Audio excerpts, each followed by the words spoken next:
Evening. Good evening. Great. What a responsive crowd. Wonderful. Um, Thank you for being here this evening and for attending tonight's State of the City presentation. Tonight will be the first time we've ever broadcast live, and we're really excited about bringing you this event this evening here as well as at home.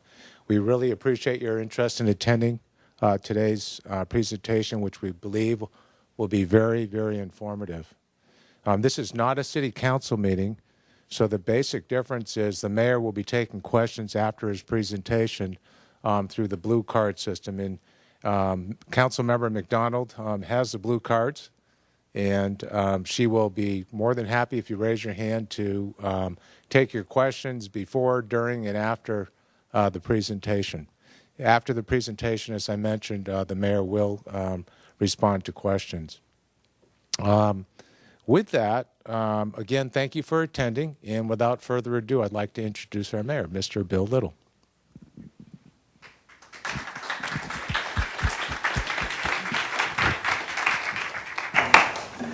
Well, as Bruce said, we don't have a city council tonight, but I think in keeping at least one aspect of the city council is to say a pledge of allegiance to the flag. So would you please rise and go up your hand?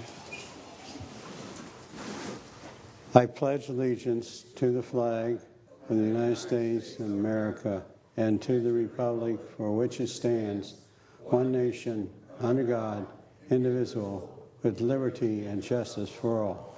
Thank you. Good evening. As Bruce said, this is our first State of the City address given from City Hall. And I'm pleased that you all are taking the time to be here. And I certainly hope that this presentation becomes an annual event. In our effort to have this address follow as close as possible the initial talk, which was last week, we created a schedule conflict with other community events, and on behalf of the city, I apologize for this occurring. We have taken steps to assure that this will not occur again. I would, as been mentioned, recognize my fellow council member Jan McDonald, who is here to help with the cards and the question cards. And I would also acknowledge that the other three councilmen are Councilman Vice Mayor Morgan, Councilmember Kildee, and Councilmember Craven are probably tuned in tonight. I want to thank Bruce Feng for being here to help answer the questions at the end of the day, if need be, and also John Thomas, who is our Assistant Director of Administrative Services, is here. And also I want to thank Richard Brichardo, who is Administrative Assistant in City Manager's Office, who put together, along with other staff members, this presentation. I thank him and the others who've helped on this. Before we begin, I think it would be appropriate to acknowledge the tragic deaths of one of our fine police sergeants, Steve Arthur, and his wife, Linda, who, along with a Camarillo businesswoman named Robin Bloom, were tragically killed in a hiking accident in Zion National Park last weekend. And I think we just need to hold a moment of silence and give our prayers to the families of those people who died in that tragic event. So could you please give us a moment of silence?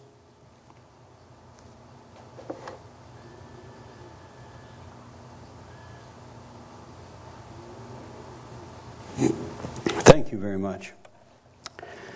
Today I'm going to talk about city finances, several proposed projects that are under construction, nearing completion, or recently were completed. I will additionally provide a brief overview of the Administrative Services Division and the Camarillo Library, along with information on some key public works projects that are being done throughout the city. Lastly, I will provide you with a report on our police department and their recent activities including information on a successful homeless diversion program that has been developed by them over the past 2 years. But before we get into all that, I want to talk to you about a subject that's been on all of our minds. It certainly has been on the minds of the City Council for this year, but also, frankly, for several years preceding, and that's the drought and what we are going to do about it.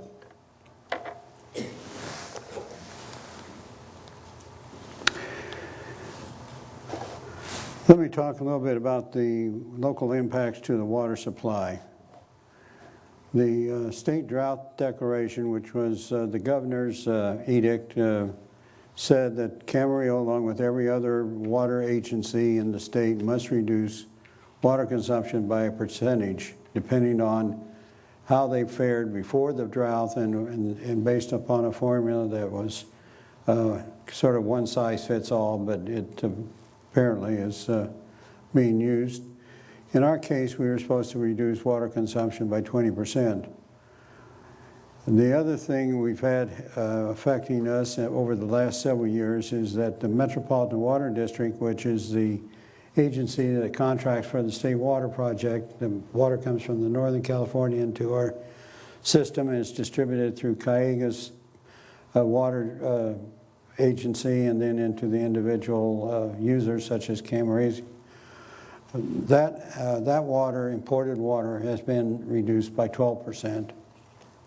And finally, the third place where we get our water is from the Fox Canyon Underground Management Agency. They oversee the underground basin, aquifers and basins of this that is in Ventura County, or parts of Ventura County. There's several management agencies there, and they ordered a reduction of pumping by 30%.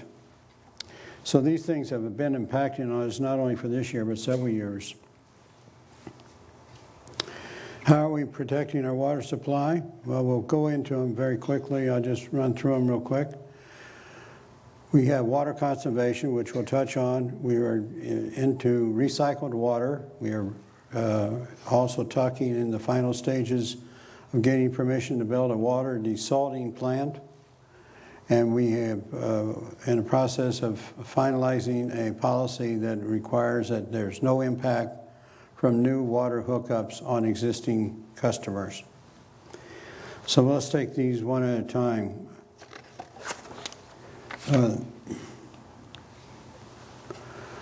Water conservation. Well, that's the 20% that we've been talking about. As I said, we've been doing this and have, for the last 4 or 5 years, have historically reduced water from one year over the next, which is kind of tough because once you start reducing water, and what this governor's edict says, you compare your 2015 uses to your 2013 water. So you take 20% off your 2013 uses to get your 2015 allocations. So in June, we reduced it 25%, which is over the 20. We reduced it 27% in July. We are in the final stages of calculating the reduction in August, and it will be 20% or more. However, as you can see by that circle, in the winter months, we have a real drop down in water usage because of the rains and things that occur, and the outside water is substantially curtailed. And so it's going to be more difficult to make that 20% in the winter months because all the savings have got to be almost internally rather than through just not watering the lawn. You may not be watering the lawn at all anyway. So we're going to have to keep going and figuring out as we go along how this works. The governor's edict goes to the end of February of 2016. And that was set up so that apparently they will be able to gauge at that time where the rain, the snow, or whatever may have happened or hasn't happened is and determine where to go in the next phase of this thing. We do need to ask you to keep doing what you're doing. We are now in stage 2, in a stage 2 drought conservation program, and we don't want to go into stage 3.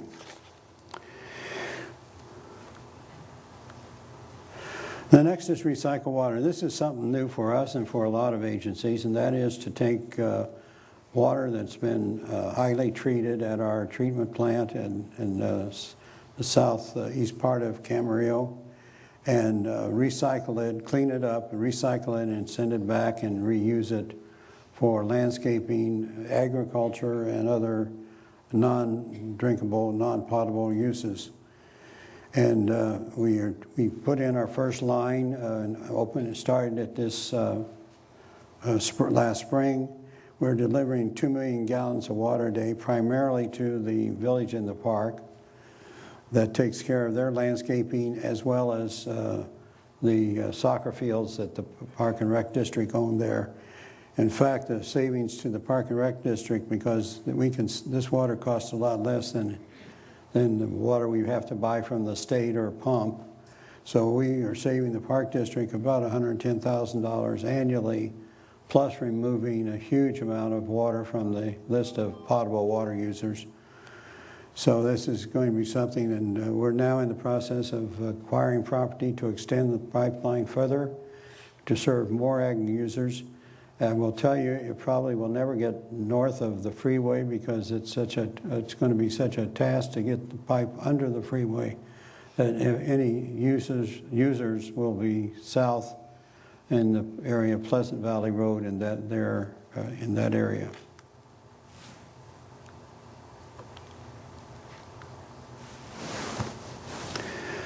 Groundwater desalination. This is I think one of the most important things we've been doing and have been doing for the last 6 to 7 years.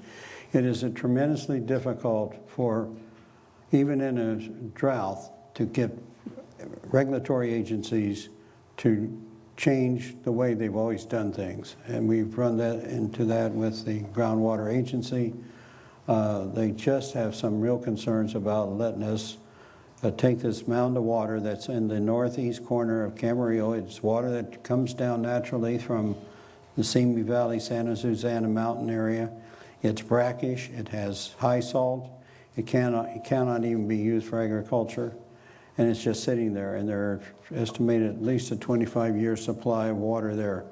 And what we want to build is a plant that will use reverse osmosis filters to pump the water up, remove the salts, and if you remember the pipeline that was built on Lewis Road, that line was built by Callegas for a brine line. In other words, they anticipate that that agencies will do that and be able to use that line to send the salts into the ocean and therefore get rid of the byproduct of this process. We hope to produce around 4,500 acre-feet a year. That's about half of what we use each year for water. We use about 9,000 acre-feet. So we hope to do that with this. Treatment plant would be to produce half of it. The other half would come from the wells we have in the city. And so we would try to remove ourselves from the vagaries of Sacramento and what the state does with the water up there. We hope to have this plant approved this year and operational by the end of 2017. And it will provide a long-term supply for water. It's interesting to note that the governor's edict, which doesn't allow you, if we had this plant now and it came online, it wouldn't help us one bit because they do not recognize new water sources regardless of where they come from. And they're all dealing with the water that we used in 2013.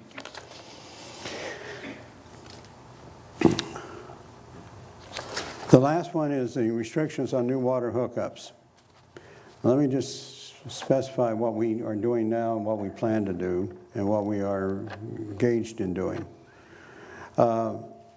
We require on new hookups, which are essentially new buildings,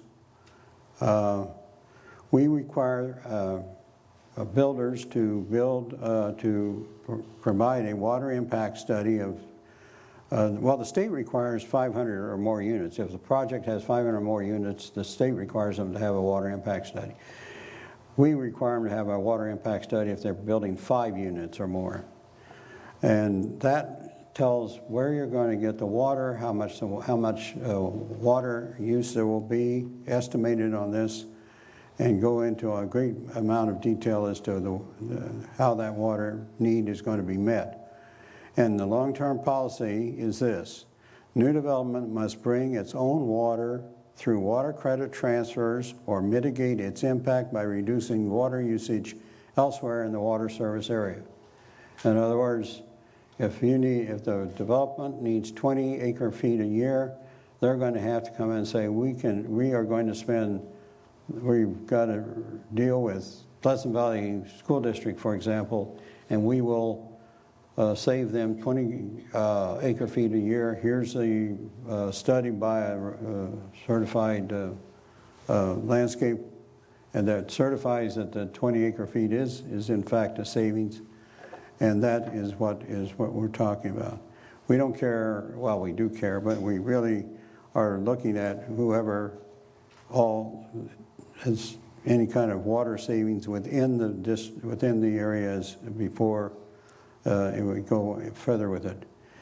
And this is being finalized. We will have a public hearing before the council in October 14th. To consider this, and I believe there's going to be a town hall meeting on October 5th in this chambers. No, can you hear me? The October 5th meeting would be at the library, and I think the time it'll either be it'll be 7 o'clock. There's another event that evening at the high school. So the tentative time is 7 o'clock. There will be an advertisement, 7 p.m., October 5th at the library.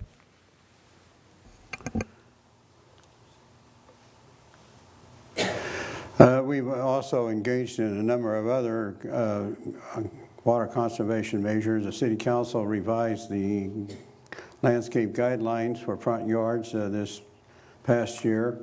We now allow 90% of a front yard to be artificial turf. They can have 30% drought tolerant landscaping with live plants, but then the 80%, the 70% could be non-plant materials such as bark, decomposed granite, or decorative rock. So there's a lot of flexibility, and as we have these free water surveys. If you call that number 388-5373, someone will come out and visit you and be able to give you some tips on where you could save some water. There's also a number of websites that we have set up, and as well as the bottom one is set up by Metropolitan Water, which is a pretty good website, bewaterwise.com. But all these are available, and just go to the city website and you can get directed to one of these.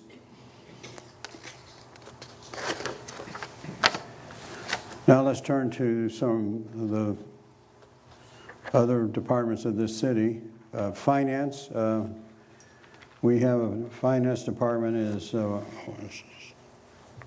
consists of finance, budget, accounting, treasury, customer service, utility billing, and business tax. And I'm not going to get into all the details of finance because government financing it's sort of strange, and most people don't understand it unless been involved with it. But we'll take the general fund, because the general fund is the biggest fund of the city, and it's the one that funds those activities that people most depend on, such as police and other types of services like that.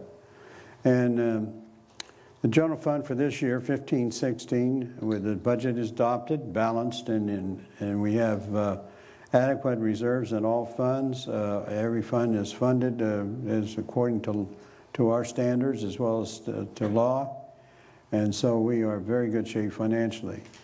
But the general fund is $35,500,000, and the chief revenue of that fund is the sales tax.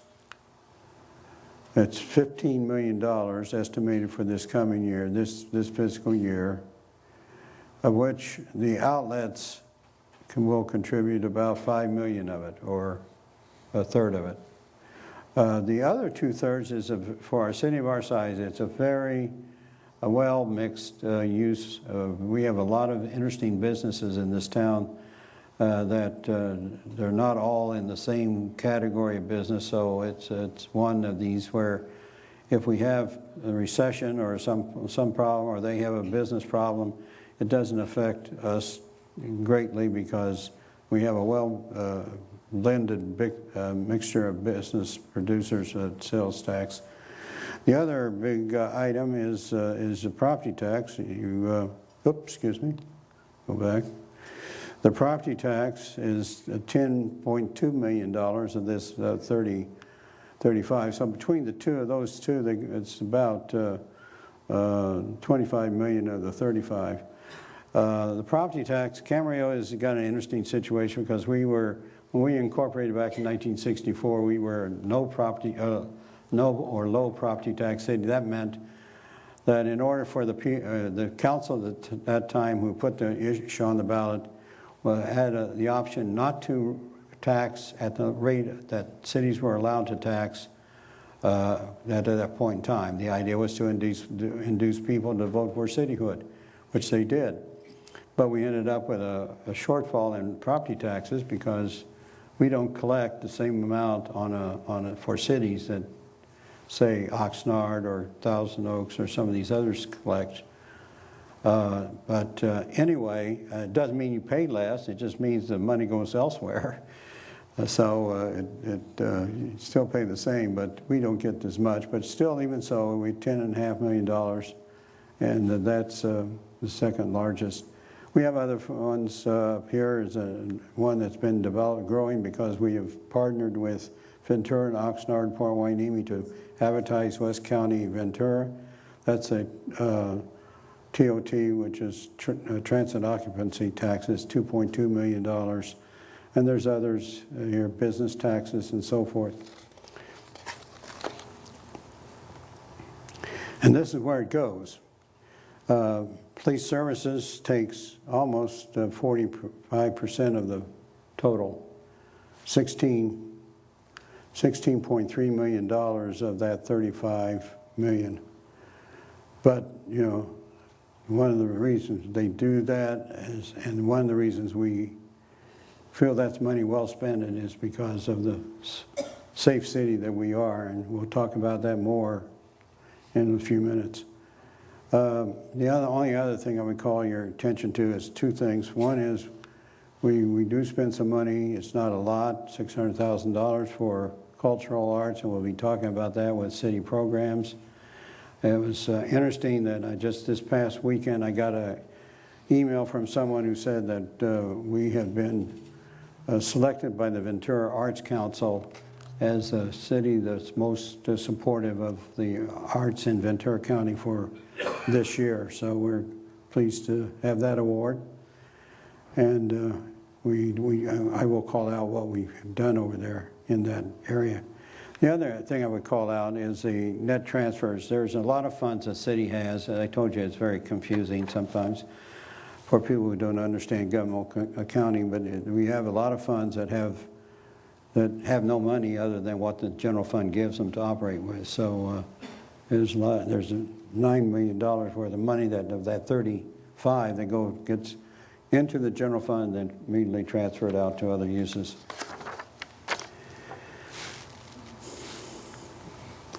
Community services and programs.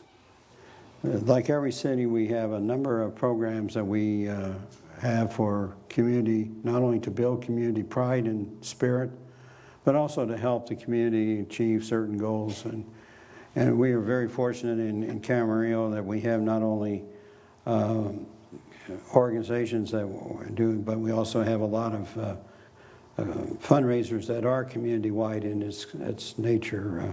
Almost every month there's a big fundraiser at the Camarillo Ranch of some organization. Now they're raising money for good causes.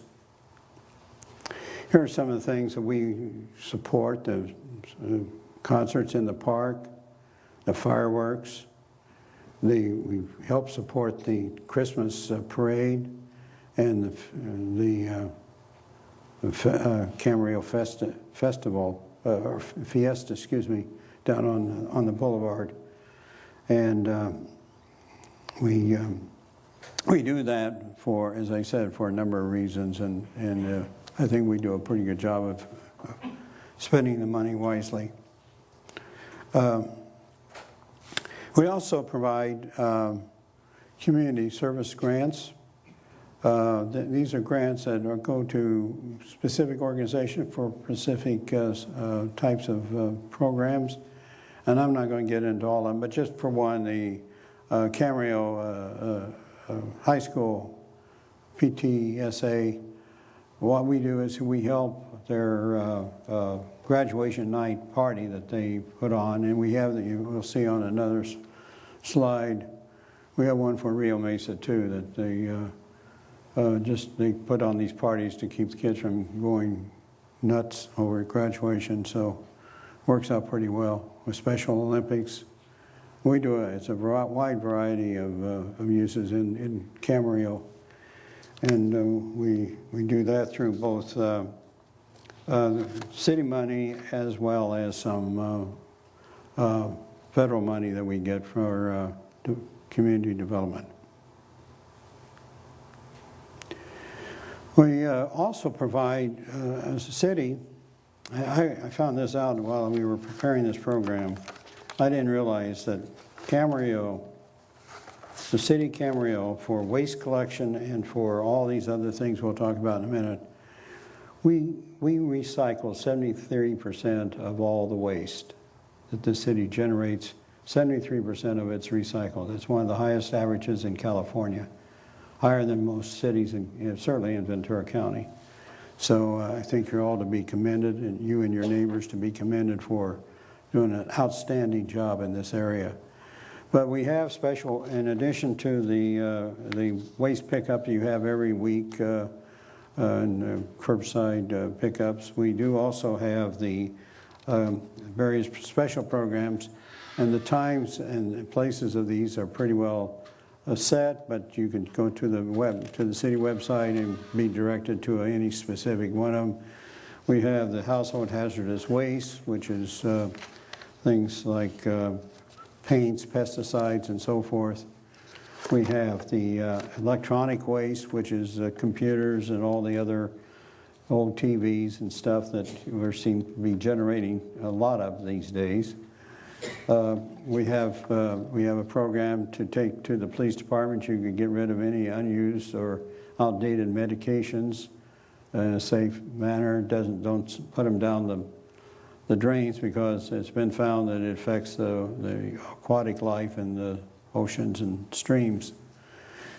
We also have even a program for household batteries, your little AA batteries. We have them. You can go to City Hall, a senior center, the library, and just simply deposit these worn out batteries there, and they'll get recycled. And finally, for those of people who have diabetics and needs insulin or other things for used needles, used to be they could take the used needles to Pleasant Valley. They have stopped that, so we now have a pickup facility to where those can be disposed of. All these can be found out in your website, going to the website. Now let's go to the, excuse me, there's one other thing I would need to touch on before we go to that. And that is, it's always, since I've been on the council this past 3 years, it's always amazing how events outside of some place ultimately reach us. And you ultimately have to, the city council has to face doing something about it or not doing about it or whatever. Here's a couple we've had to deal with the last few years. One is we got involved in this moratorium on porn, filming of porn films. And we've had a moratorium, it's still in effect. And with us, as well as LA County and so forth, it's pretty well put an end to the porn business films, at least in Southern California. We also had to deal with the new phenomenon of e-cigarettes, which doesn't emit nicotine or particulates in the smoke, but does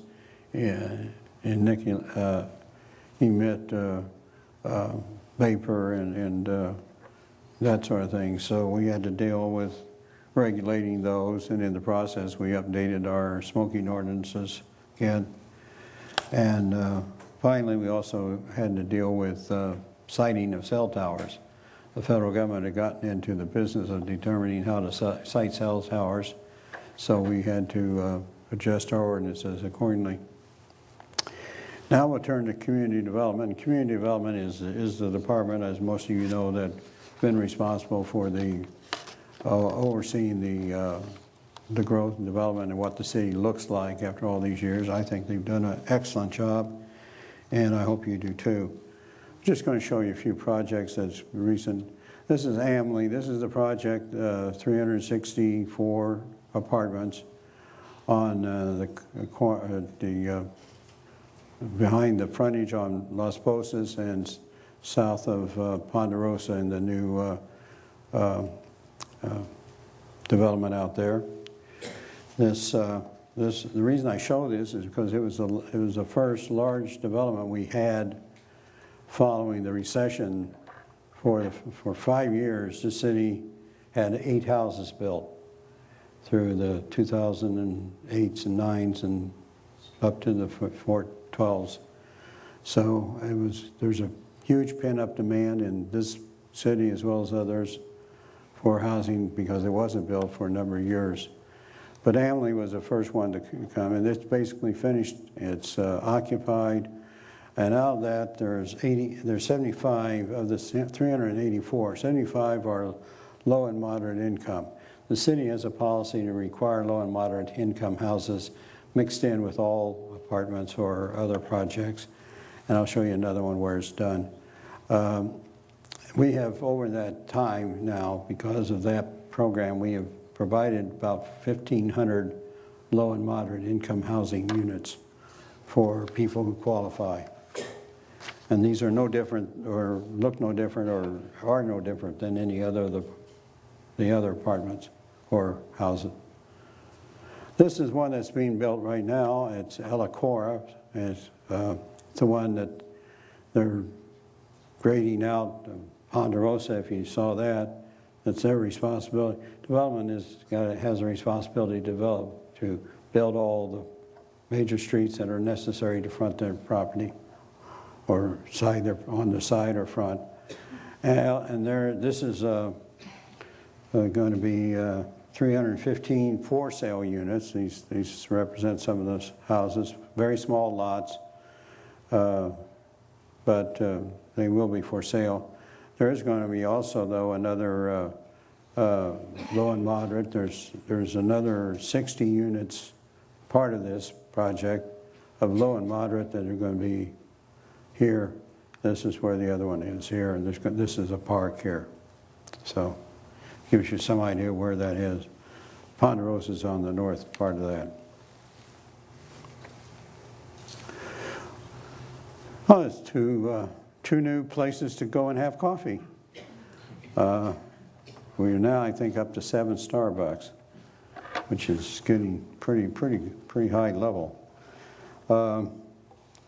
We had this Starbucks, you've probably seen it. It's open for business now. This is at the corner of Arneal and Las Posas.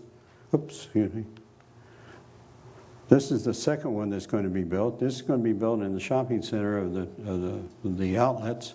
It's going to be built next to Banana Republic, which is right there where the driveway goes between the two different sections of the outlets. And it kind of looks funny, but it basically is going to serve coffee outside, and then the seating will be outside. But it will be also a kiosk for the city and Chamber of Commerce to use to distribute literature to visitors. And we have a huge number of people from out of state, out of country, that shop at those outlets. So try to attract them, to keep them here, and visit Camarillo and Ventura County for a few days. Here's another development that's going along. It's actually the first church built for a church in Camarillo in 20 years. It's St. Demetrius Greek Orthodox Church. It's built on Santa Rosa Road near Wood Creek. They built the Agape Center first, which is this building here. And that's open, and they're using that for the sanctuary as well as the teaching and classrooms and so forth. This is the final plan here with the sanctuary. This is the building that's now been built. There's a fellowship hall there. It's going to be a very nice and very attractive building, church buildings when they're finished. And while there's been not a lot of new building development, because there was a number of vacancies that had to be filled before new building could do it, we do now have a new building that's just recently been finished at Verdalera and Ventura Boulevard out by the airport near Wood Road, 93,000 square feet. It can be divided into sections or sold or used as a complete building. They're still looking for someone to occupy it. Hotel Conference Center. This is something that's been talked about in the city for at least 12 or 14 years. The city has acquired a 12-acre site. You probably know where it is. It's on Ventura Boulevard. The property backs up to the freeway, as well as Las Posas Road, across from the Target Center. And we hope to, we are now into negotiations with a owner of a number of hotels who happens to be a Camarillo resident.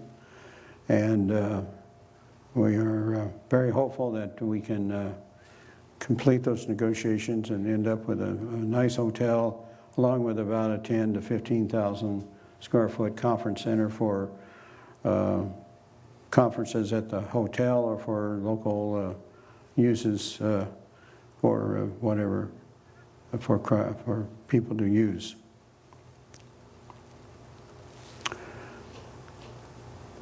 We're going to switch a little bit here and talk about some of the other things that make up a city. And one of the things that I've always felt is absolutely important. A city can be as good as you can make it, but if you have a bad school district, bad school system, you're in trouble. And we fortunately have a very good school district. And let me just call your attention to a few things. The Pleasant Valley School District ranks third among 17 school districts in Ventura County in academic performance. It is a high performing district that is current in technology and teaching strategies. This year, every sixth grader is able to take home a laptop computer along with their books. The schools are all wireless, and the students have iPads, laptops, and smart boards with a nearly 2-to-1 computer ratio. They now have something which I'd never heard of before, but they call it a maker space libraries that will cover over half their schools, focusing on science, technology, engineering, and research. They have really stepped up their technology in these schools and have a wonderful school district, and we should be very supportive of them and what they're doing to teach our kids. Which takes me to the next school, which I'm very proud of, and I think all of us should be, and that's Rancho Campana High School, which has just opened for school about 4 or 5 weeks ago. 350 kids have entered the school in the freshman and sophomore classes. They will add a class a year to finalize it. At max, they'll have 800 students. It comprises of 3 academies, arts of all kinds, math and sciences, as well as medical, biotech, and medical services.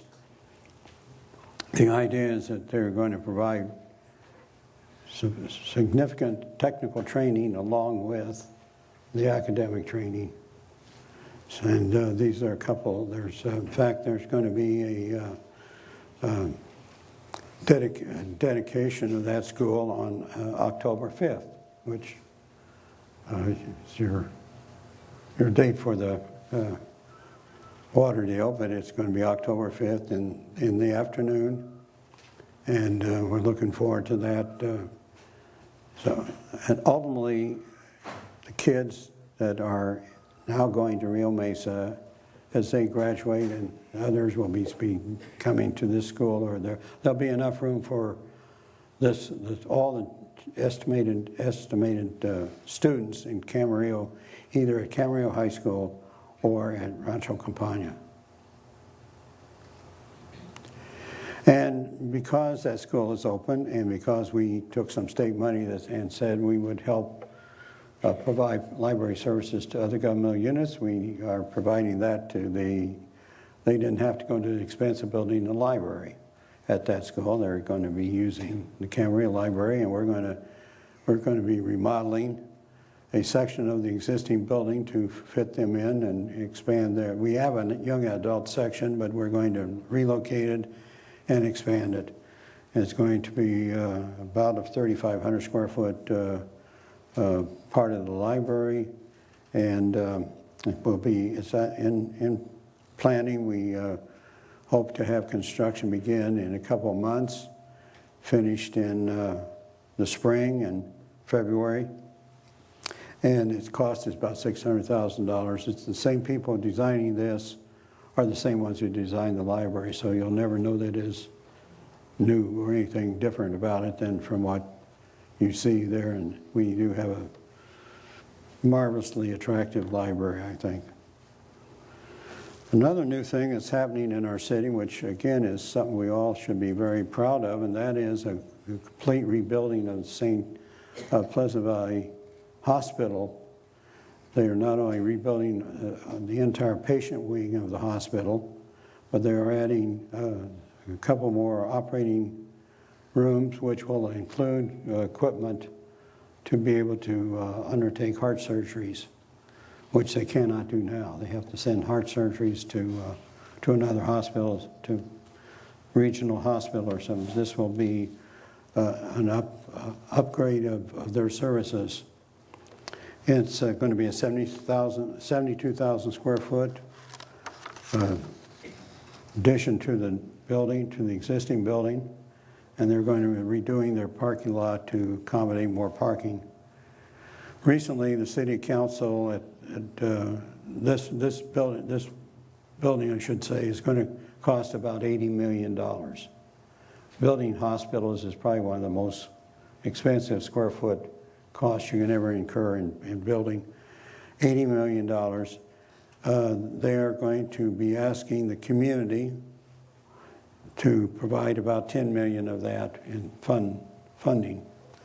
The city of Camarillo just recently agreed to provide $500,000 to this project to buy the equipment for that catheter lab that I talked about. That will pay for that equipment, and that's what's necessary to perform these operations. This is going to be ready by the February of 2018. The groundbreaking for this is going to occur Thursday of this week at the hospital site, and it's going to be located where the parking lot now is, on the corner of Antonio and Mar Vista, I think it is. That's where the parking lot where you used to go for your inpatient services. And the front is going to be there. In fact, they're already in the process of regrading the whole front of it for parking lot. A lot of things happening in our city, and they're all positive. Administrative services. We're getting back to one of the departments again, and the reason we picked this one is because something's happened here. It's going to save us a lot of money over time. This department was set up a number of years ago to provide to oversee the library, to oversee the information systems, the fleet maintenance, and the city buildings and grounds. And this year, it was reorganized to include all the public, human resources and risk management. And that allowed us to do away with some positions at a savings of about $200,000 a year. So within the first 5 years of this reorganization, we're going to save $1 million. And it will be a big help. Camarillo Library, I said it was a beautiful library. I think you would all agree that it is. We've had, at least with our family, it's been kind of one of these things where you take out-of-town visitors and show them what Camarillo can do. This library was when it was built and initially built, it was like all the city libraries. It was under the operation of the Ventura County Library Division, the district, I should say. The city in 2011 decided that they wanted to make a change, and they hired a private company called LSSI. It is a company that specializes in managing university and governmental libraries. They took over, and what's happened there has been, frankly, remarkable. I'll just give you a few statistics. Since January of 2011, when this change occurred, we've added 133,000 new items to that library collection. We've issued 68,500 library cards. Now that's more cards than there are people in Camarillo. And we have programs for all ages, from teens to toddlers, and everything from programs where you can read stories to dogs to listen to someone talk about. And we have a marvelous business center here that the city has funded through an endowment, actually a bequest. And anyone that wants to know how to get help with business problems or start a business, there's certainly a lot of information in there that they can draw on. They also provide a number of, as I said, programs. One I would call your attention to is that on the right at Dragon, the Chinese New Year, they celebrate the Chinese New Year here every year, and I saw it for the first time a year ago, and I'm going to be back again because it's really a spectacular event. Okay. Move on to Public Works. Public Works is the agency that provides the people that you normally see on the streets during the week. Everything from streets, water, all other things in between. Here's a project that we've just, this Public Works also is responsible for designing and building public works projects in the city. Here's one that's been in business for a number of years. We've started and completed, and the first phase was completed in 2007, but it's gradually gone down Cayugas Creek to now it's about a 4.5 mile trail, about a 4 mile trail, 4.5 miles. You can get onto it up there by the seminary and upland and walk or ride your bike all the way down to and under the freeway and across and get into the soccer field park and can walk along that whole line of the soccer fields for that. It's going to be expanded. Ultimately, it will hopefully be expanded to the university along Cayugas Creek. Some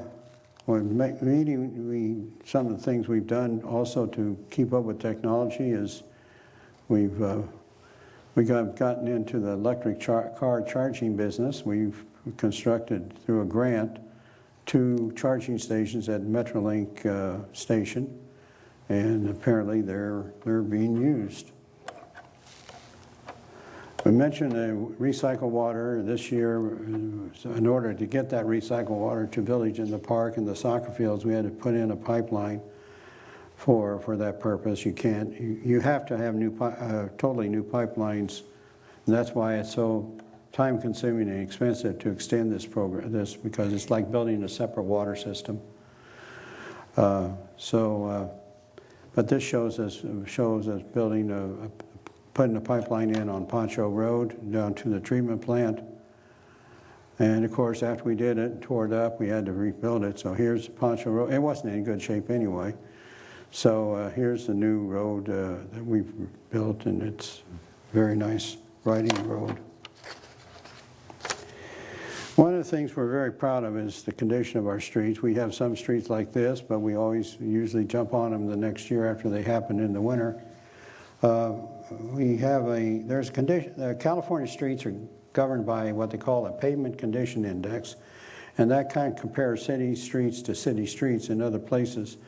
In our case, we have a rating of 80%, which means that 80% of our streets are very rideable and have very few, if any, serious problems with them. That's not true of some of our sister cities around here, but anyway, we'll go on.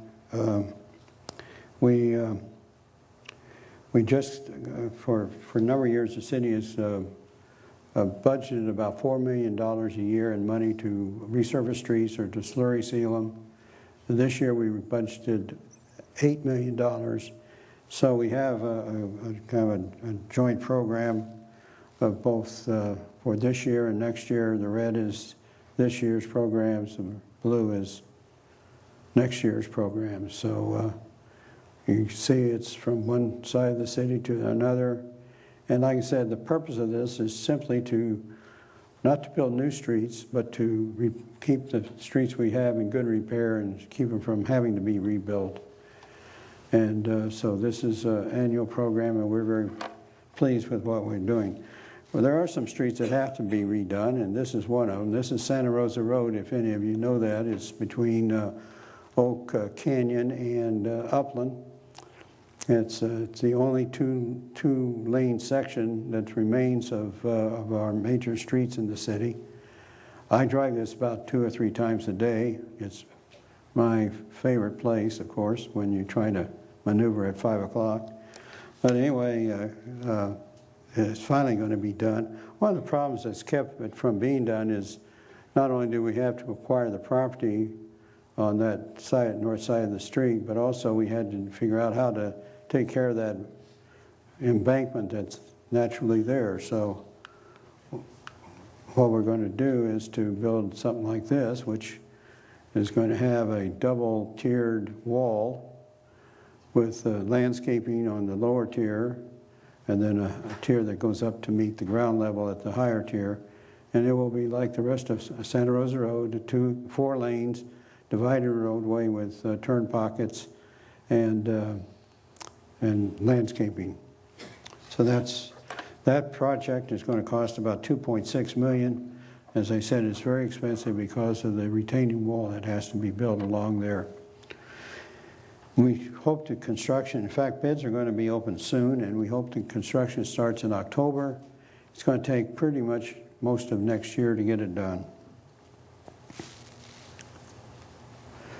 This is an interesting project. It involves Carmen Drive, which is, this is the only part of our median landscape program that still has grass in it. And it's left there. And so Governor's edict came out and said you're not to water grass medians with potable water. If you have recycled water, I guess you could do it, but we don't have recycled water there. So we're going to have to replace the grass in that. It's going to cost about $200,000. And we're going to replace it in the same manner same type of low water use we have for the rest of the medians in the city, which is using drip systems and drought-tolerant type of plants. Here's how that's going to look. This is how it is now with the grass in the center.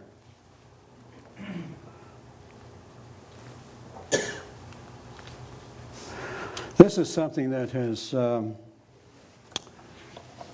don't know how to say it, it's basically consumed our city council for the last year with the mudslides and rock slides that occurred in October, end of October and the first part of December last year. Camarillo Springs, we've been trying to, we had an issue first with trying to figure out how we deal with the damage of the houses. There's about 12 or 13 houses that were damaged. 8 of them are repairable and able to get building permits. 5 of them are going to have to be replaced. The other issue is, well, how can we do something to stop it? When we got the federal money to do the immediate repairs, we did put some landing basins in there. You can see here, this is really the erosion areas where the rocks came down. There's one here, one in the center here, and one over here, down here. There's also one that seems to be forming right in here too, so that's going to have to be dealt with. But there's different ways to do it. But one of the things that we've been working with the homeowners groups and finally come to some agreement is to enlarge those catch basins to try to contain more of the debris as it may occur. And they're going to be putting some other catch basins up along these erosion channels to try to stop some of it before it ever gets down to this area in here. So these are, you can see the pads we now have built here, and there's a smaller one over here. Those will be enlarged and improved. The city is going to fund that project. We are willing to, the city council has tentatively agreed to give or to underwrite the HOA's efforts to rebuild those. And we are looking forward to they will be doing the work. We will help them, of course, as much as possible, but eventually it's going to be their project. So we're looking forward to hopefully a successful conclusion out of a very long and difficult process. You know, Camarillo hasn't been very fortunate. We haven't had a lot of these disasters like some cities, so we kind of learn on the go. Here's something that, for those of us who don't like to stop at stop signs, this sign's going to go away. And we're going to end up with a traffic signal at Denigan and Arneal. And it will be the last, I think that I can say, the last stop sign on Arneal to be replaced. So that's scheduled for next year. This is something that we got into this past year with as a cooperative effort with the Chamber of Commerce, the university, and the business community, some of the shopping center owners. We had the president of the university, Richard Russ, come to us and say, look, I can have busloads of students come up here who don't have cars. We can drop them off at Metrolink, but they have no place to go because we're on foot. So we all got together and came up with this idea of a trolley, and it's a lot of fun to ride in it, and but it's set up to encompass this route, hitting virtually all the shopping centers in the city, and it's got about a half-hour turnaround from half-hour one way to here. So not only can the students get to Metrolink, get on it and go to any of these shopping centers, but frankly anybody else can, and it's free. It's probably the best price in town. And but you can park your car here and get on, do what you want to there, go down to here, go over here, whatever. Just so it's good for shoppers in our city too. So, and the interesting thing of it is that, like I said, it's free, and of course it attracts people. But we're getting about 5,000 riders a month, which is really, for a system of our size and the size of the city, it's pretty good. We're very pleased with what's success we've had with that, and it's again due to a cooperation of a lot of people. Now, police services. This is the guys that take about half the general fund, but as I said before, they're well worth it. As you may know, but if you don't, the city, since its incorporation, 1964, has engaged the Ventura County Sheriff's Department as our police department. And it's probably the best decision that first city council made. Well, there was others, but we won't go there. They have, just to give you a breakout of what we have there, we have within this station we have here is both a station to serve the city as well as the surrounding county areas. So you've got about 55 officers assigned to the city, about 10 officers assigned to the county. In truth, if they needed extra help in the county, we'd send some of our people and vice versa. So it's a good thing to have that kind of arrangement. You end up with extra officers in your city coming and going. They make a bigger presence on the roads with extra cars that you wouldn't with if you. So it's been a big help, and they work well together. And crimes that get solved because we have people working on a crime in the county that find out that there's been similar things in the city, and they work together and get it done. So that's this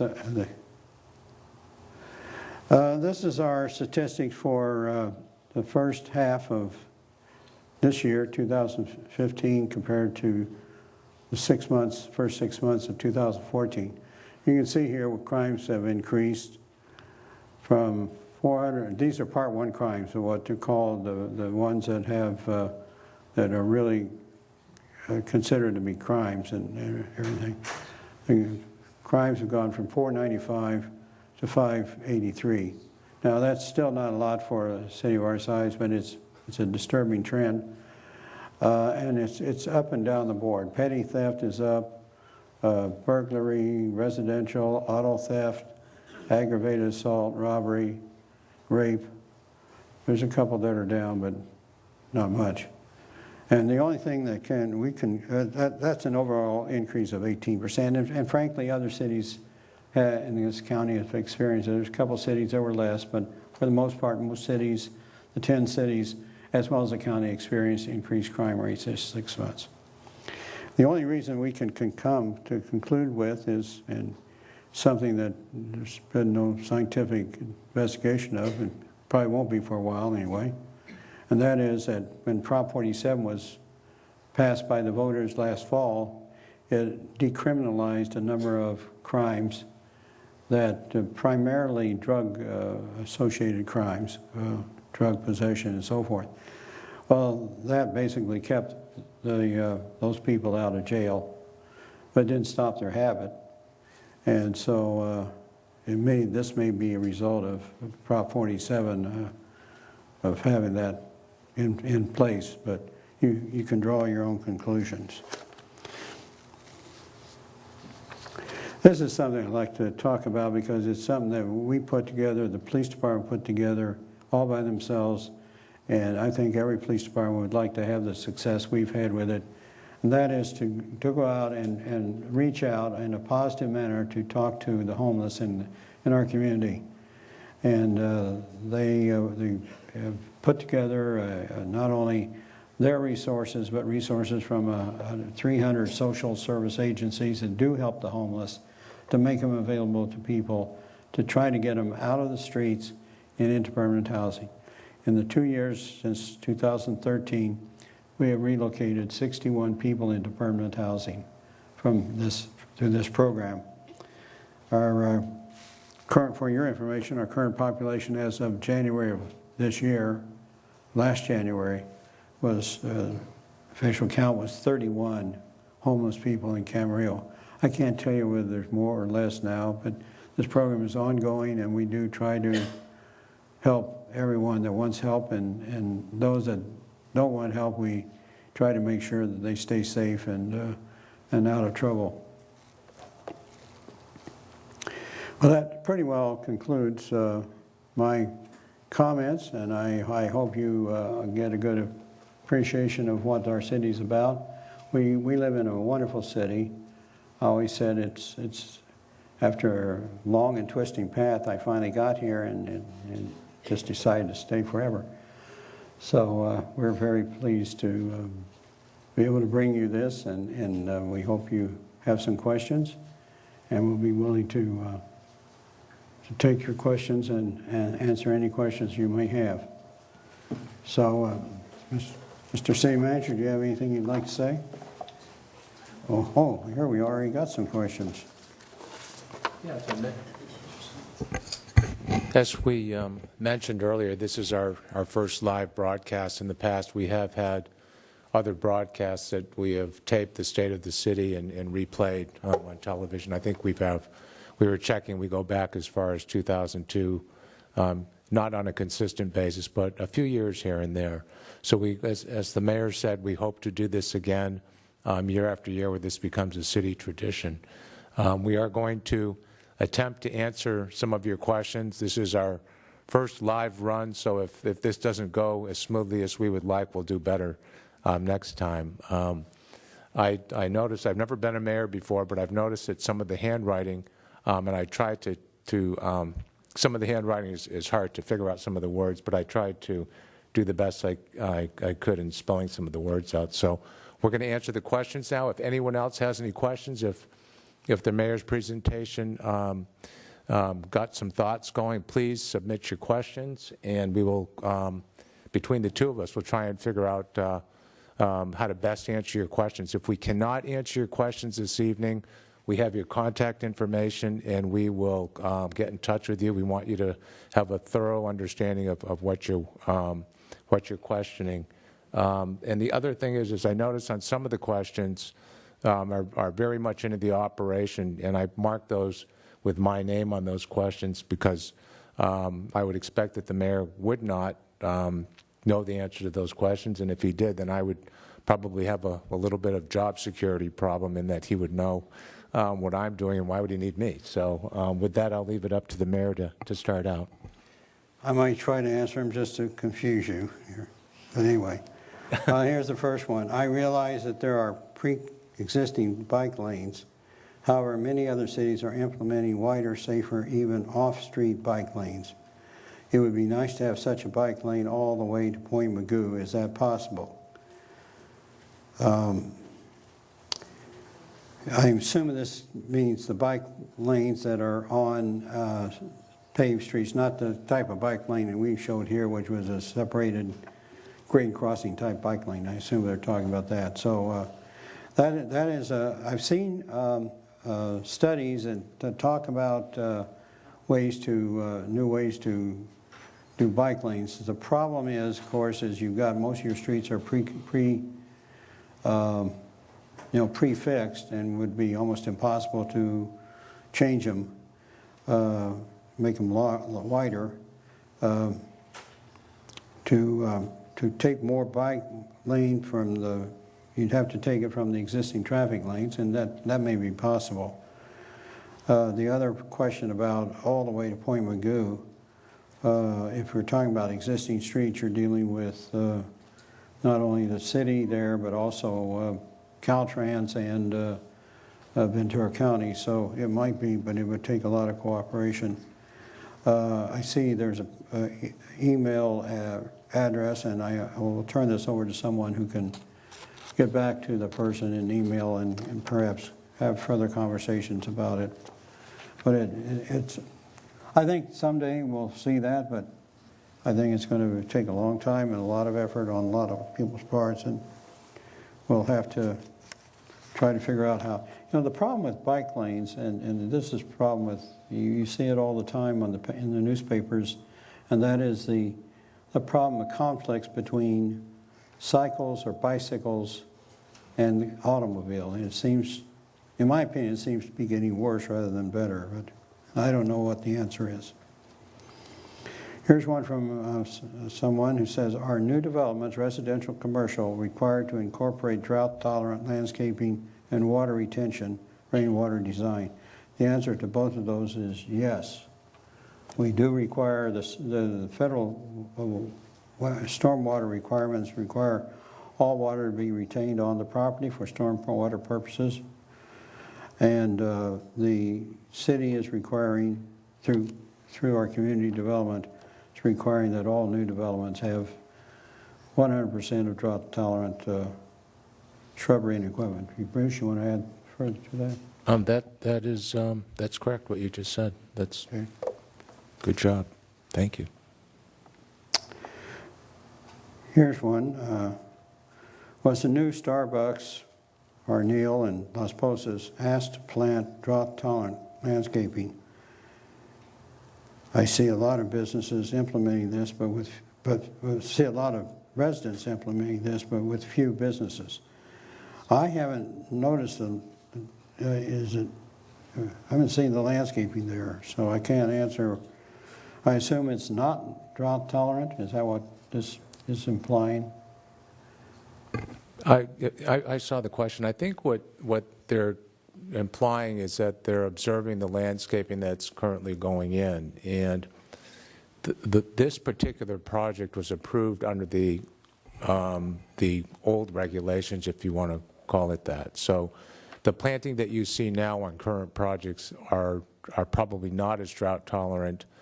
Not probably, they are not as drought tolerant as the projects that you will see going forward. So to answer your question, on all landscaping, commercial and residential, you will see a lot less water using landscape. They'll be more drought tolerant. Okay.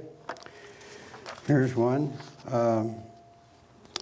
Is the council interested in quality of life, sustainable public landscape, pedestrian crossings over freeway, etc.?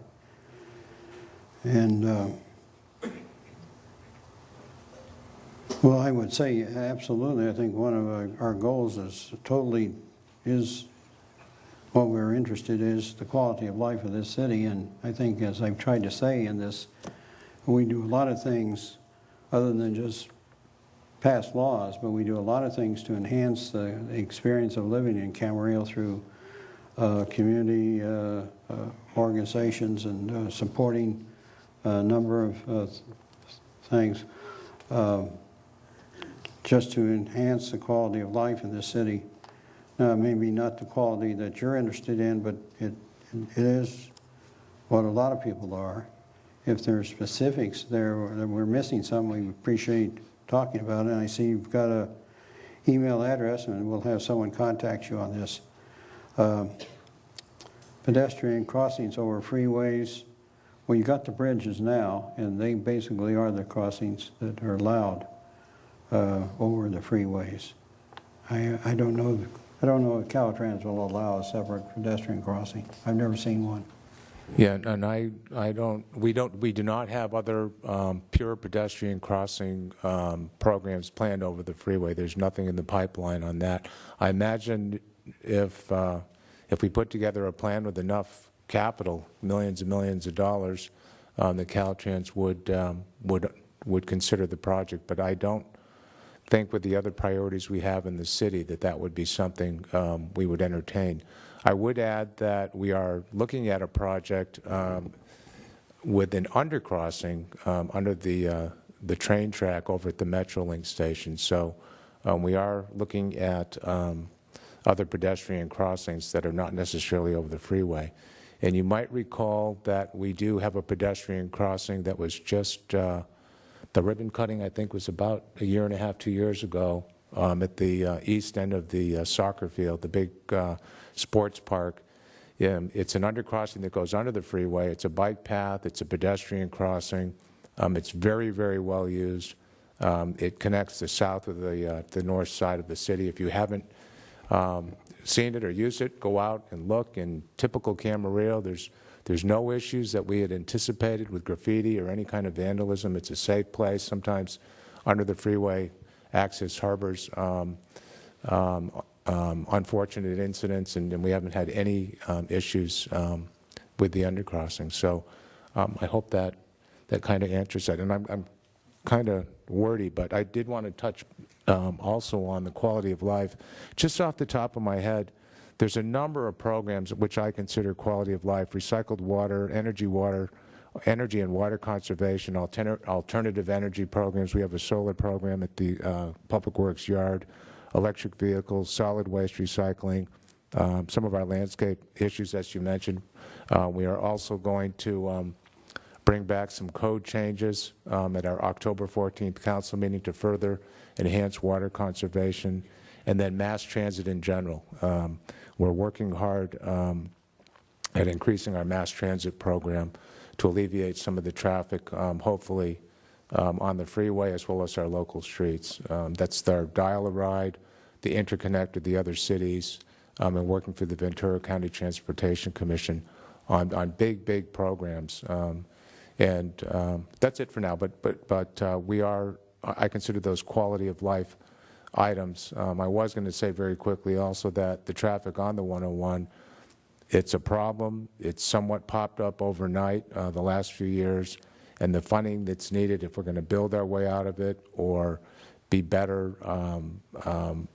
with creating mass transit programs, it's going to take time and it's going to take capital. And you will see in the next year or so requests and feasibility studies on a sales tax increase to potentially fund any type of mass transit program relative to the freeway in terms of widening the freeway or building auxiliary lanes. So that's it sort of in a nutshell. Thank you. Okay. Here's a card that says, with El Nino occurring this winter, what steps is the city doing to clear the city drainage systems of trash obstacles to prevent flooding? Also, is there a plan to capture some of this water? This appears to be a city manager question, so I'll let the city manager answer. Yeah. Well, normally in any weather, winter rather, whether it rains or not, or whether the forecast is rain or not, we have our storm watch program. We have a call-out service with our staff and with our contracts to deal with immediate issues on any given night. So that's more reactive. We've got evacuation process that we coordinate with the police and the fire services. We will continue to evacuate, for example, with a certain amount of rain over at the Camarillo Springs residential area. We did that all last winter, and we'll continue doing that. So that's more reactive. On the proactive, we go through and we clean all of our storm drains. We'll be looking at pinch points in our two creeks. We know there's one spot over by the golf course. The golf course on the back 9 up against the freeway, south of the freeway, this is Camarillo Springs, is a debris flood control basin. It looks like a golf course, but it's really also a debris basin. So we know that when that fills, and it doesn't take that much rain, that there's a pinch point on the west end south of the freeway. We need to clear that, and there is an area, a run also along the, just going south of that needs to be cleared as well. And there's a number of pinch points further upstream, up by Upland, that we're going to be looking at as well. So that's what we're doing for El Nino. Okay, thank you. You're welcome. This is an interesting question. Well, there's several questions here. The first one says, can you explain SOAR and how current residential developments previously zoned for farmland were approved without going to a vote of Camarillo residents? When SOAR was established, they established a urban boundary line around every city. And within that urban boundary line were both urban property as well as agricultural property. In our case, what you see developed out in Springville area was in the urban boundary line, but had not been designated at that time for any development. But it didn't mean that it wasn't going to be developed. Any property within that urban boundary line could be developed without a vote of the people, unless the council decided to have a vote of the people. Beyond that, there is a sphere of influence that is established by LAFCO that goes out from the urban boundary line out to a distance, depends on where it is. Some of it doesn't go, it doesn't extend beyond the urban boundary line, but some of it does, and that is established by LAFCO and can be changed by LAFCO, and that is basically defined by the state statutes. You know, what am I missing, Bruce? There was another part of the question that tied sore with the ag land being converted to development. Really, that's a different process. That is the general plan amendment process when the landowner requests from the city to consider conversion of their farmland to another zone, typically development. It's not just a policy or a process for ag converting to developable land. It can also be a piece of land that's, for example, industrial zone that could be converted to a retail zone. So it's a general plan amendment process. That goes through a lengthy environmental review and a number of entitlement processes, and it takes years for that process to happen typically. Sometimes they get through sooner, but typically they do take years. Those processes, just for example, and just to echo that, the process of this Springville, the early processes started, I think, in around 2001 or 2, and here we are in 15, and you know, it's just some of the process, some of it's been done, not all of it. The other question this person had said, we have a severe shortage of affordable housing for low-income families. What is being done to address it? Well, from the city standpoint, I think I mentioned that we do require low and moderate housing to be put into every development. And we have in the recent, I don't know how many years it's been, we achieved that 1,500, almost 1,500 housing units using that process. But over the years, we have underwritten other processes for rent-controlled housing that the developers have voluntarily put in place for low and moderate income housing, and the city has supported those with 20, 30-year, 40-year agreements that are in place to ensure that those rents stay below market. Bruce, you got? Yeah, if I could also add, some of you might remember or know that the state abolished our redevelopment housing program 2.5 years ago now. So the funding for affordable programs is gone. We've got some left over. We've done well in retaining some of the assets in the dissolution process, but by and large, it does take funding to build any development, but especially affordable, because the revenue side of the equation is lower with affordable, which doesn't offset the costs, which are the same. Whether we build an affordable unit or a non-affordable unit, our costs are the same, because we do not reduce the construction quality in Camarillo for an affordable unit. So we've got to come up with more revenue to support the affordable side. And as the mayor said, we have a number of density or affordable housing bonuses, parking, the number of units that developers can have to help offset some of the costs with lesser revenue with affordable units. Thank you. This person also had one other comment, or one other question. I have seen more homeless people in Camarillo than ever before. How is the city helping them? I don't know whether that's a correct statement or not, but as I mentioned, that we have relocated up till now, some 61 people out of that state of existence into some permanent housing. That doesn't mean that there's others follow along, but we have a proactive, and I would wager that most cities do not have that kind of a proactive enforcement policy or policy with their police departments. You want to add to that?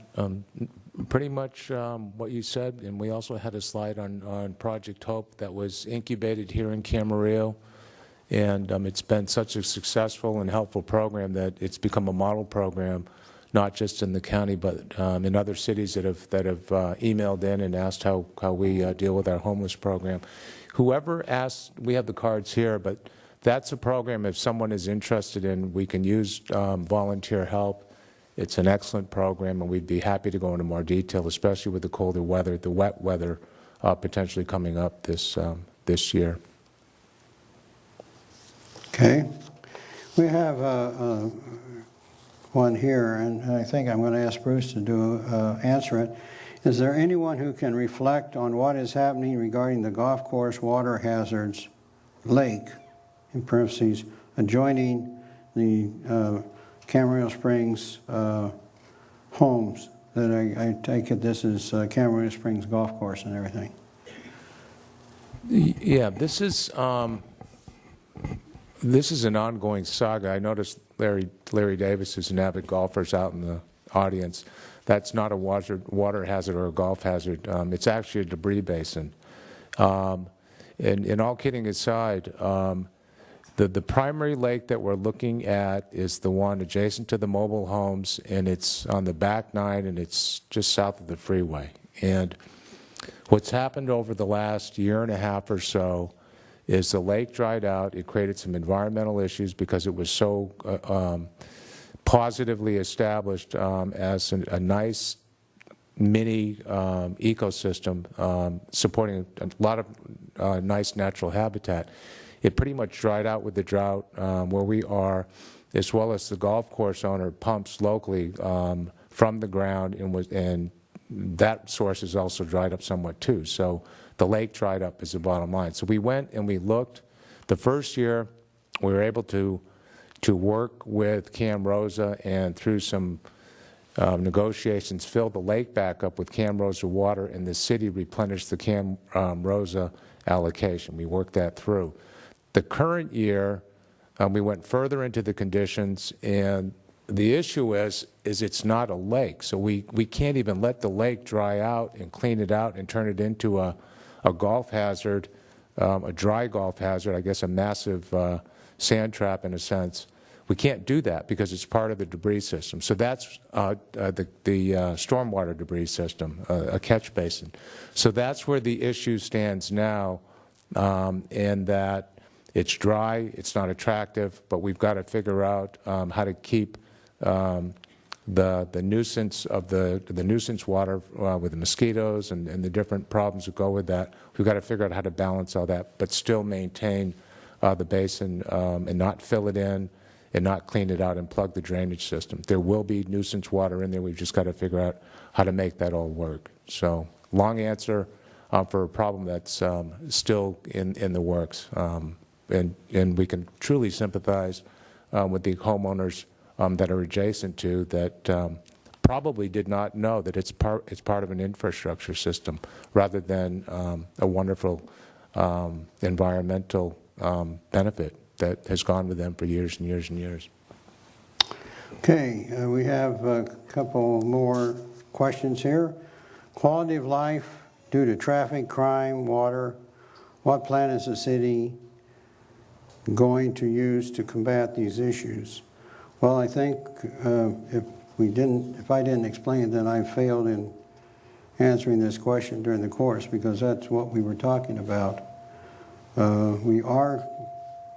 Every city in this country has some issue or another.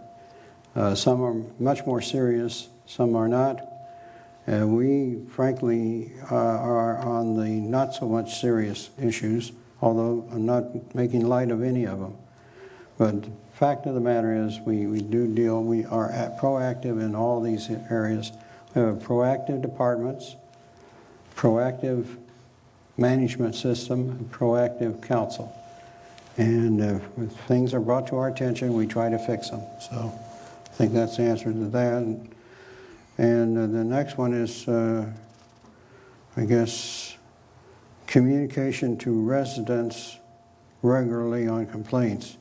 I'm not quite sure what that means, but if we get a complaint, we have a system within the city that it gets routed on a systematic basis to the appropriate parties and back again, and is answered by the city manager or someone in his behalf. Do you want to add anything? Yeah, if I could, just really quickly on some of our crime statistics. We had a slide up there that did show an 18% increase I did a little bit further digging and 2004, remember it's a year-over-year comparison, so the numbers you saw in the two columns, one column was 2014, the first 6 months, and then 2015, the first 6 months of 15. 14 in the last 10 years, I think, was the lowest crime year. So when we do year-over-year, when we jumped 18%, we're also comparing it to a relatively low year in 2014. I also checked on the 10-year average. We're still doing this year's 2015 statistics were well within the 10-year average. So on a longer period and also on a year-over-year, statistically, I think there's an answer. In addition to what the mayor said on Prop 47, that the early release and with the change in the law has added to some of our issues. It's not documented yet, but that is an item that is being followed.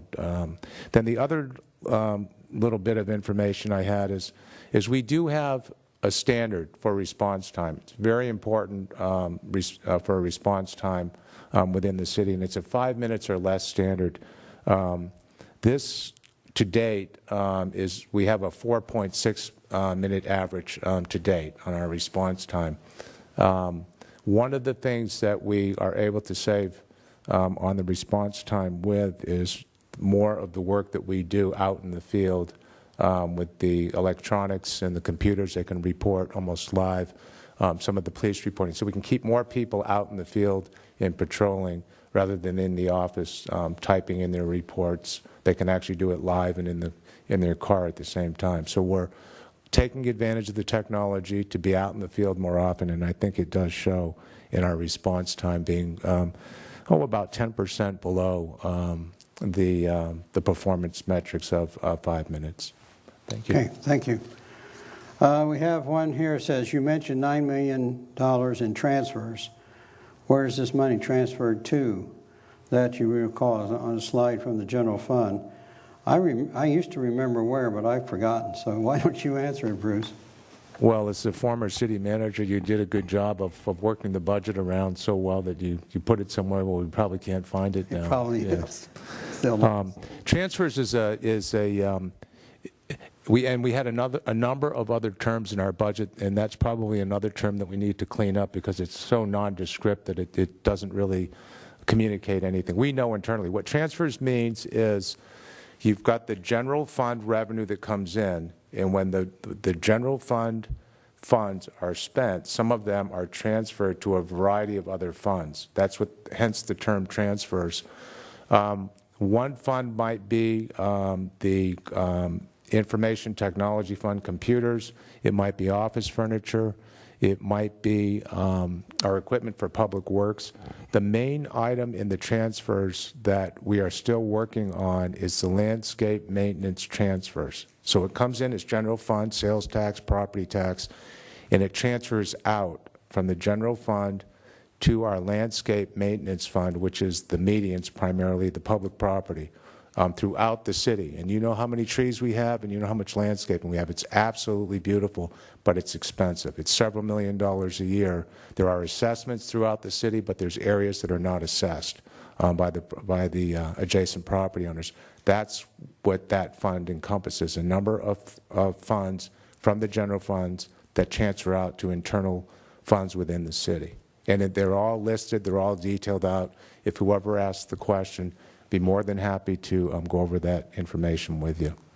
Thank you. I would point out every year that this city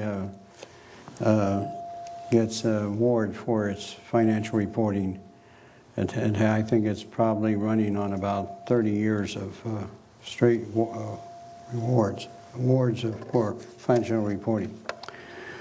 Here's the last question. It says, I support the continuation of a free state of the city. I guess he's talking about this event here. I also support terminating using taxpayers' $7,000 to the Chamber's some private paid state and city event. I'm not quite sure what the last part of it is. I'm glad that you support this, and I think because of the people's interest in it, it will become a staple in the mayor's duties, or the rest of the council who are out here watching or listening, will have to anticipate. But the other part, I assume you're talking about us, the city, providing this at a Chamber of Commerce. I don't know where the $7,000 comes in. We're a contract city, so we have a limited city staff, and we contract out many services. It's the best of all worlds, and I think it's why we can really stretch a dollar versus having a full-time staff, which tends to have a lot more overhead than we need. But one of our contracts as a contract city is we actually have a contract with the Chamber of Commerce. We think of them as the chamber, a nonprofit, but we have a business relationship with the chamber in an agreement. One of those items is the State of the City event. It is a chamber event. We just had our most recent one, as you know, at Spanish Hills, but it's a chamber-sponsored event. It's a fundraiser for the chamber. The chamber does a number of valuable, invaluable things for the city in terms of economic development, creating tourism, creating revenue, frankly, and identity for the city throughout. A very, very broad area. We have a great reputation. So with that, the item that the mayor was talking about on the card, $7,000 is itemized. We have a $70,000 for services agreement with the chamber, of which $7,000 is slated for the event, that they allocate $7,000 towards the State of the City fundraiser, that then they use that to put together the event.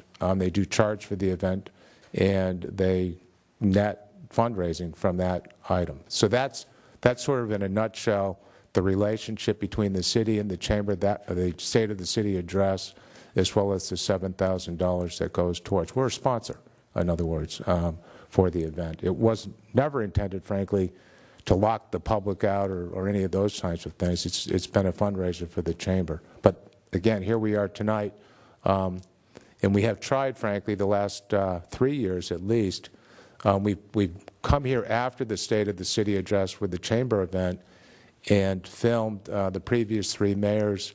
It came out so-so in terms of the quality, and we did replay a number of the events over the years, but I don't think they are as good as what we're doing this evening, live, as well as the quality of the taping, which, by the way, we will rebroadcast. We have a number of other questions. Oh, okay. Yep. All right. Been holding out on me. Here's one says, I'm concerned about the increase in freeway traffic with the additional building with 364 apartments, 315 homes, and the new conference center. Does the council take into consideration our traffic when improving? The answer, I think, is yes. However, the Highway 101 is a state highway, federal highway, and frankly, it carries about 25,000 cars a day. It needs another lane in every direction. There isn't any money available in any city's coffers to even start thinking about helping that. It's going to take a additional sales tax. Ventura County is the only county in Southern California that does not have a separate sales tax, 25% or 50% of 1% sales tax increase to fund roadways.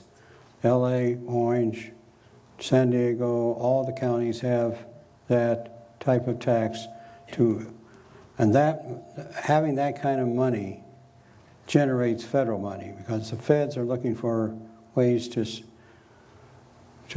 stretch their money. They're in very tight with the federal highway funds, and they're looking for agencies that have money to add to theirs that will get a project done. It is going to cost, rough estimates, and don't hold me to it because it's just rough estimates, somewhere between $800 and $900 million to widen that highway, 4 lanes in each direction from the county line to county line. Now, maybe we don't have to widen all of it to 4 lanes.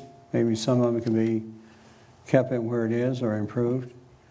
Or there may be other ways to do that, but there is as you may have heard, there's a Ventura County Transportation Commission which oversees the transportation projects of the county and of that size. They are they've hired people now to start this initial planning of what it needs, what are the basics it needs.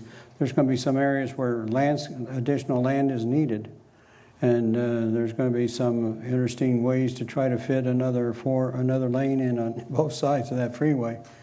But that's what's going to be required, and not one of us, I mean, the only way, that carries traffic, as you know, up and down the coast. And it certainly carries, the 300 units we built, I'm sure some of them aren't even going to be on the freeway most of the time. But there's no way, if we stop building tomorrow, that freeway will still get full of traffic, because unless everybody stops up and down the coast, it's not going to get any less.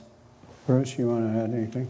That's right on the money. I would add that the mayor is this year's Ventura County Transportation Commission representative, and he knows a heck of a lot more about the situation than I do. And you'll probably be getting some calls from poll screeners who are going to be trying to determine the success of a ballot measure in 2016.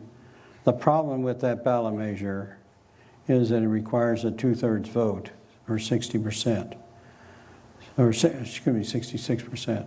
So it's very difficult to achieve.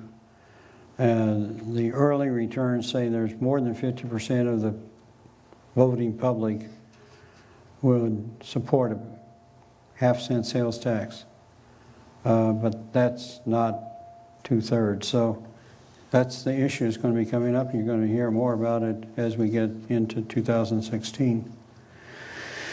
Here's a question: when the new hotel conference center is built, where will the water come from?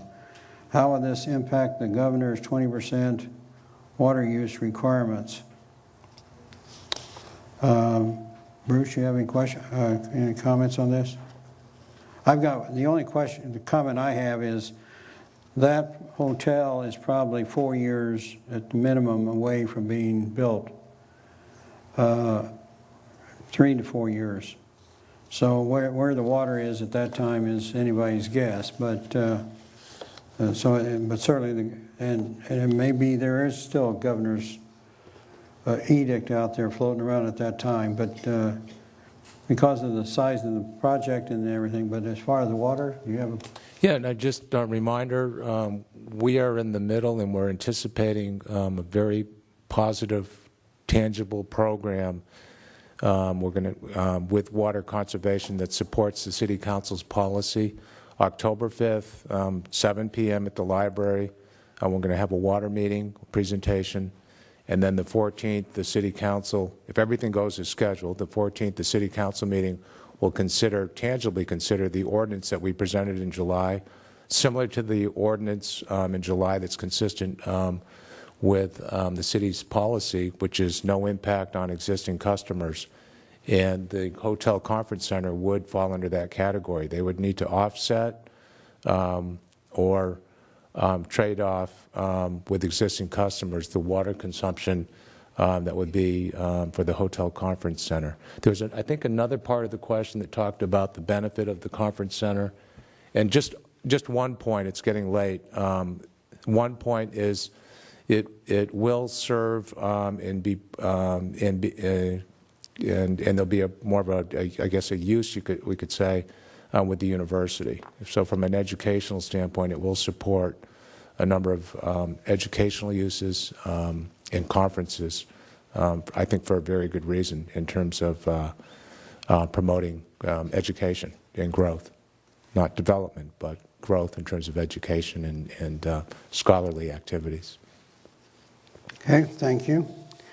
We have one I think probably is going to have to be referred to staff, and that's someone is asking for a follow-up on a request prior to the council regarding zoning for a retail store outdoor display from someone who has some involvement with a retail store. So I'm going to turn that over to you. Okay, we'll follow up with that. There's one here that says, I attended the council-sponsored or chamber-sponsored State of the City. Why were there fewer development projects presented tonight versus chamber event? Would suggest that all approved projects be reviewed and given a status update at each state of the city. Well, I'll talk to the last one. I think that would be a very boring state of the city. There's much more to the city than projects. So would you want to talk about why there was a difference in the program? Yeah, primarily, as I mentioned before, the chamber audience has been typically a networking audience of business folks, that chamber members. And it's typically a business crowd, and what we've done in the past, we've followed the same format as we've somewhat put in more development projects, and we've left out some of the community projects because in viewing the audience, they are really not that interested in some of our community projects. When we talk about some of the events, the community development block grant funds, the community service grants. So we catered the previous presentation for the crowd that they need to draw attendees with. As I mentioned, it's a fundraiser. So we will probably do the same thing next year, assuming, and I have no reason to believe that we won't, have the two presentations. One would be more for the community and one would be more for a business crowd.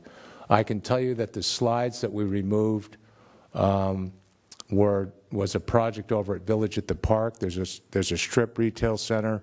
There's some housing. And we took out, there's a D.R. Horton housing project that they're building houses at Village at the Park. And we took out the city's hotel, not hotel, the recreation site, skating, bowling planned project that we haven't got that far along with.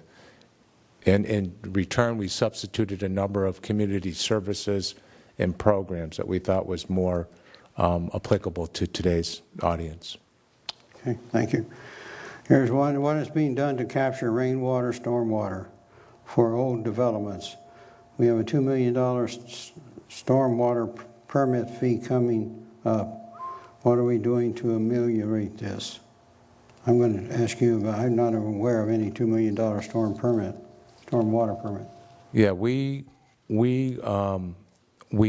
do not have the infrastructure, nor does any other city, nor does the state, frankly, we have some reservoirs statewide, but we need more. If you look at, for example, the state of Texas, it's an entire water system run with reservoirs, and they fill their reservoirs in one heavy rain. If we had the reservoirs, which the governor is pushing for now, I think certainly will be better off in the future, but it'll take some time. So we don't, as a city, have a water retention system. The $2 million is part of the Environmental Protection Act, the Clean Water Act, that's been around since the 70s, and every year that goes by, we have to deal with the Stormwater Act requirements. We have a number of inspections, we have stormwater requirements, we have street sweeping requirements. It goes on and on and on, and it's now to where it's a $2 million budget, and I think we charge $5 a BAU fee, we call it,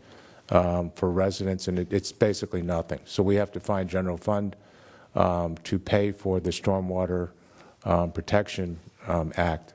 At one point, some of the stormwater requirements, when we discharge through the system through the ocean, the requirements are higher in terms of cleanliness than our drinking water. So it's not an easy task, but it's expensive, but we're dealing with it the best we can.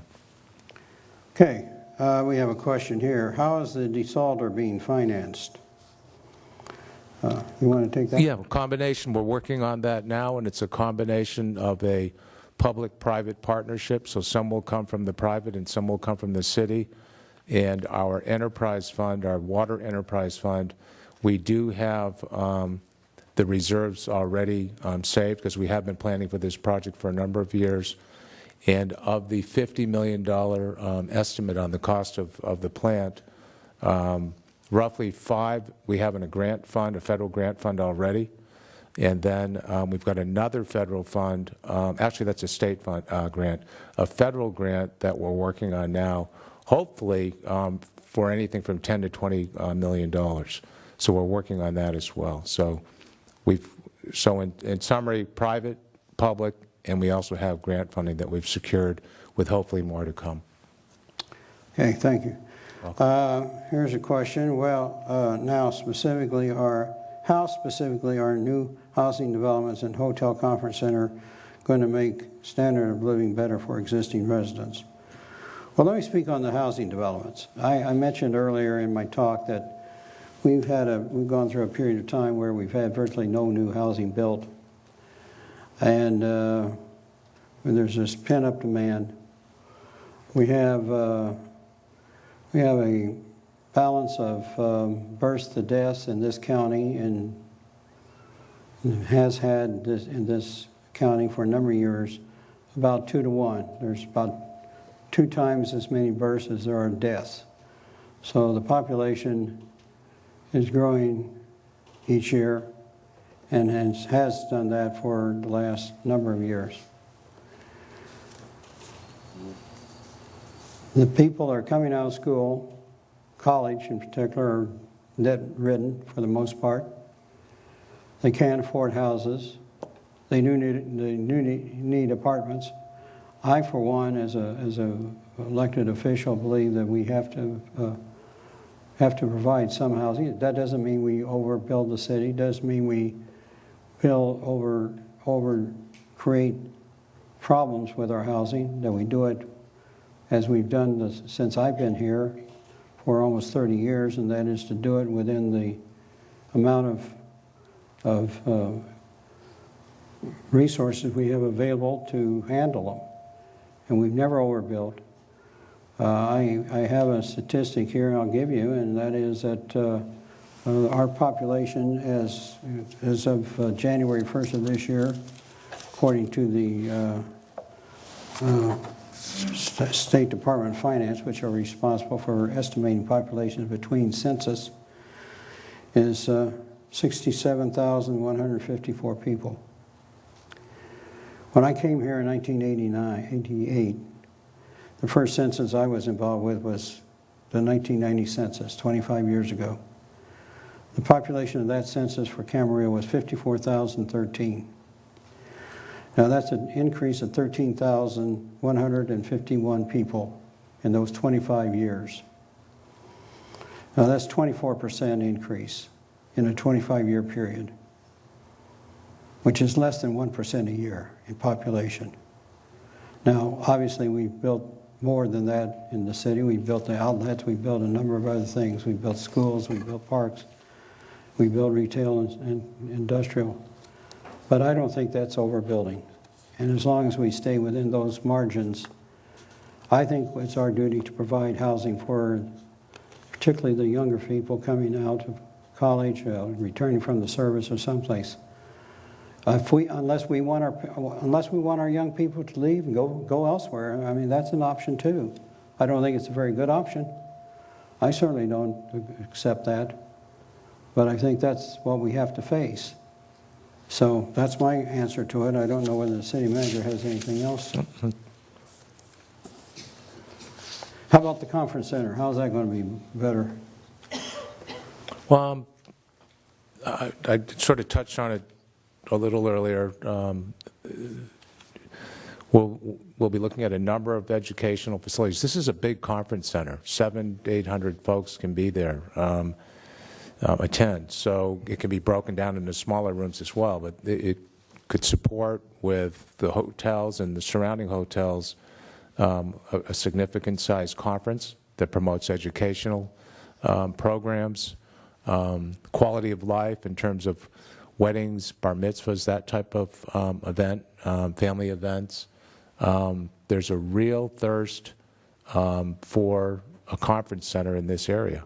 Folks will go either to Santa Barbara or up the hill towards Thousand Oaks, and there's a real demand for a conference center here. And I think we're very fortunate to have someone local that's able to take on the risk and provide a quality development that will make sense for this area, that will help the residents out in terms of, frankly, there'll be some more revenue that comes in, and if we want to deal with some of the issues we have, the ever-growing costs, I think it's a relatively clean use, a quality use that will generate some revenue for the city as well. But it is a very, very good project. It's been on the books for, I don't know, maybe even when you were city manager, it was. We talked about it.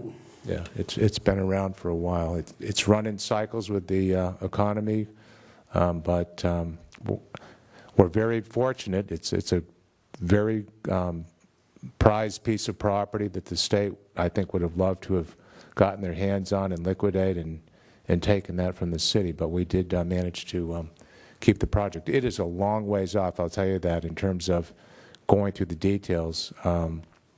There's a lot, I should say there's a lot of work to be done. But we hope that it's, I think we mentioned about 3 or 4 years down the road. Okay, we have one here. It says, what about, question mark, the train station passenger shelter, regulation of gas-powered leaf blowers, funding senior center project programs, and reduction of on-street parking. I'll talk about the funding the senior center. I'm sure you should know, if you don't, that the senior center is under the operational control of the Park and Rec District, which is a separate governmental agency. They handle the programming of that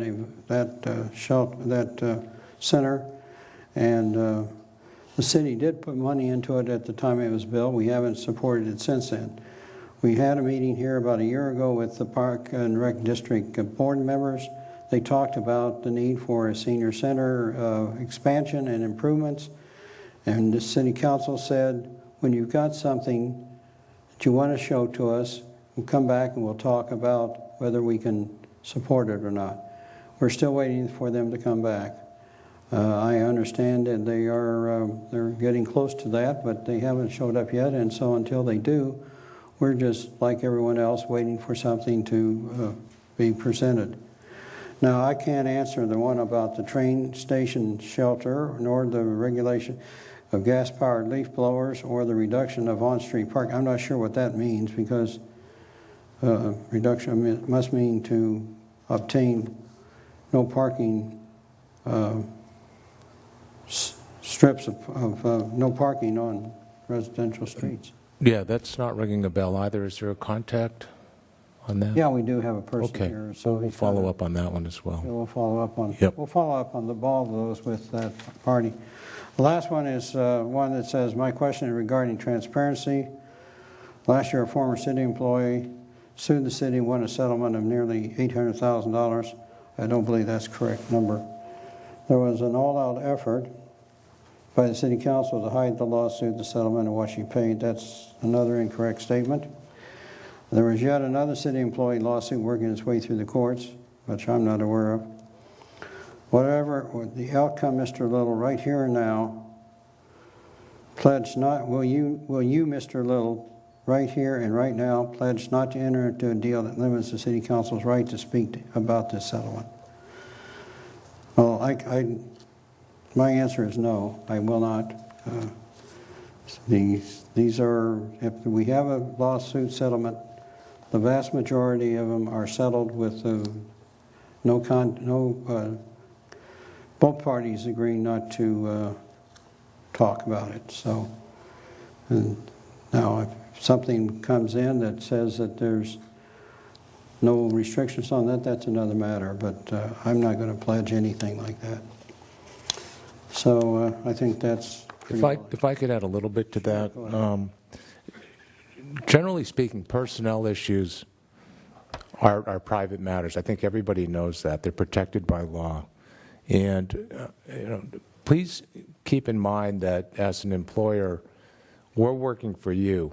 You're paying us, and you're paying our salaries, and we're protecting, we hope, the best we can in the city and doing the best job we can. Part of that is not discussing personnel matters or, frankly, any lawsuits or legal matters that we get into. That's part of our job to protect that. We're not hiding anything. There is a certain time that we can reveal information, whether it be a real estate negotiation, whether it be a lawsuit or any type of other legal action that we're involved with. And it's not as though we do this for a living, and the most of our workload and agenda surrounds legal matters, but it's a part of our everyday work that the media and citizens, and I can understand, tend to focus on quite a bit.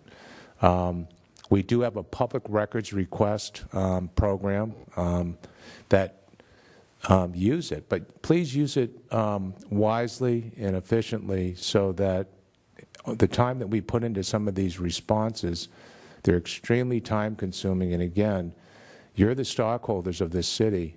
The more inefficient we get, the less we use the taxpayers' money efficiently. There are two sides to every story, whether it be a personnel issue or other legal matters. There are a number of public records on this particular lawsuit. You're more than welcome to see those records. Come in and examine them.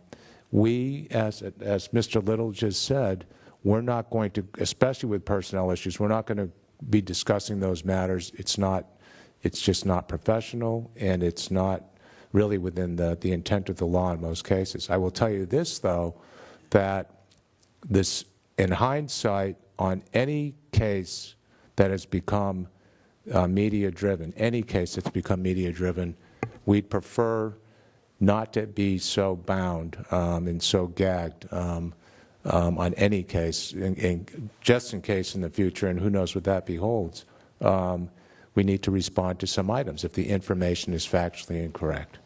I think when the presentation tonight and some of the responses, I think you all know Camarillo quite well. We're run like a business. We're not wasting taxpayers' money. If there is a comment about spending a lot of money, and it seems to be a waste of money, believe me, we're not doing that. When that number, any number comes out that seems high, again, I encourage you, if you want to see what's available in public records, come in and examine those records, and I think it will make a lot more sense to you.